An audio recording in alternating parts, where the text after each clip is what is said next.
Hi friends, welcome back to my channel. ఇవాళ easy ప్రాసెస్లో చేపల పులుసు ఎలా పెట్టుకోవాలో చూపిస్తానండి. ముందుగా చింతపండు నానబెట్టి పెట్టుకోవాలండి. నేను తీసుకున్న క్వాంటిటీ 1.5 kg కండి.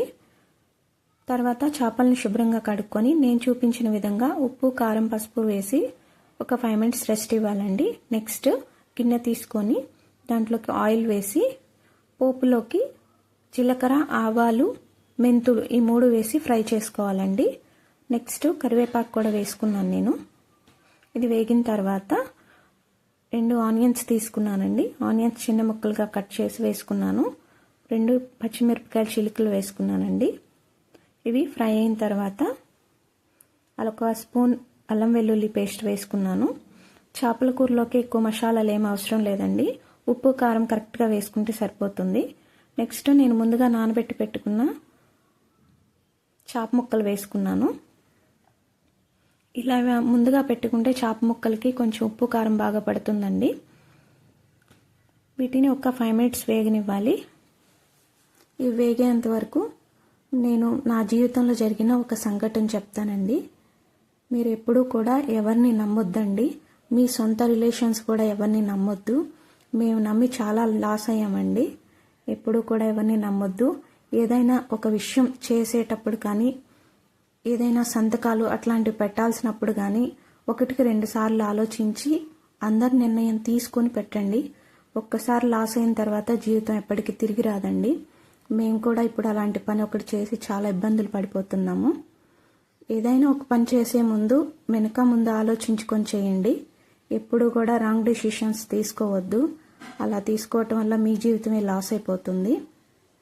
నెక్స్ట్ ఒక పౌడర్ చేసుకోవాలండి. మెంతులు, జీలకర్ర, ఆవాలు ఈ 3 లైట్గా ఫ్రై చేసి వేసుకోవాలి. ఆల్రెడీ నేను ముందే పౌడర్ చేసి పెట్టుకున్నానండి. ఆ పౌడర్ని కొంచెం ఫిష్ ఉడికిన తర్వాత మనం దించుతాము అనుకున్న ఒక 5 minutes ముందు వేసుకోవాలి. వేసి అలా కలిపి పెట్టుకొని ఒక 5 minutes ఉడికించుకోవాలండి.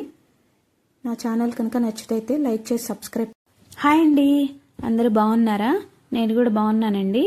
ఇవాళ నా స్టైల్లో సింపుల్ అండ్ ఈజీ ప్రాసెస్లో రొయ్యల కూర ఎలా చేసుకోవాలో చూపిస్తానండి. చాలా ఈజీ ప్రాసెస్ అండి. మీ ఇంట్లో పిల్లలు ఎవరైనా ఉంటే ఇష్టంగా తింటారు. ఎలాంటి స్పైసెస్ లేకుండా సింపుల్ ప్రాసెస్లోనండి. వంట రాని వాళ్ళు కానీ, బ్యాచిలర్స్ లాంటి వాళ్ళు కానీ ఈజీగా ట్రై చేయొచ్చు. ఫస్ట్ రొయ్యలు తీసుకొని శుభ్రంగా కడుక్కోవాలండి. నేను చూపించిన విధంగా ఉప్పు, కారం, పసుపు వేసి రొయ్యలను ఇలా మ్యాగ్నేట్ చేసుకొని పక్కన పెట్టుకోవాలి. ఒక 5 minutes రెస్ట్ ఇవ్వాలండి. నెక్స్ట్ పాన్ తీసుకొని 2 స్పూన్ల ఆయిల్ వేసుకోవాలి. అది వేడైన తర్వాత 2 పెద్ద సైజు ఉల్లిపాయలు తీసుకొని చిన్న చిన్న ముక్కలుగా కట్ చేసుకోవాలండి. అవి ఫ్రై అయిన తర్వాత 1 స్పూన్ అల్లం వెల్లుల్లి పేస్ట్ వేసుకొని ఫ్రై చేసుకోవాలి. నెక్స్ట్ 2 చిన్న సైజు టమాటాలు తీసుకొని ఫ్రై చేసుకోవాలండి. ఇవి ఫ్రై అయిన తర్వాత నూనె పైకి తేలేంత వరకు ఫ్రై చేసుకోవాలి. నెక్స్ట్ మనం ముందుగా మ్యాగ్నేట్ చేసి పెట్టుకున్న రొయ్యలు తీసుకొని వేసుకోవాలండి. మనం రొయ్యల కూరలోకి వాటర్ వేసే పని లేదండి. సపరేట్గా మనకి రొయ్యల నుంచే వాటర్ వస్తాయి. అవే కర్రీ మొత్తానికి సరిపోతుంది. మనం ఎక్స్ట్రాగా వాటర్ వేయాల్సిన పని లేదు. నేనేమి ఎక్కువ స్పైసెస్ వాడతలేదండి, ఎందుకంటే మా పిల్లలు ఎక్కువ స్పైసెస్ తినరు. అందుకని ఓన్లీ ధనియా పౌడరు అండ్ నేను ఇంట్లో ముందుగానే ప్రిపేర్ చేసి పెట్టుకున్న గరం మసాలా పౌడర్ వేస్తున్నాను. మీ ఇంట్లో పిల్లలు ఉంటే స్పైసెస్ తింటారా లేదా కామెంట్ చేయండి.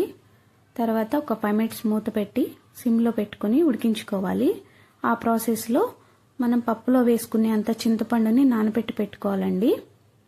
ఇలా కర్రీ కొంచెం నూనె పైకి తేలేంత వరకు ఉడికిన తర్వాత చింతపండు పులుసు వేసుకొని ఒక 5 minutes ఉడికించుకోవాలి. చింతపండు పులుసు ఇష్టం లేని వారు స్కిప్ చేసుకోవచ్చండి, కానీ వేసుకుంటే చాలా బాగుంటుంది. ఇట్లా కూడా ఒకసారి ట్రై చేసి చూడండి.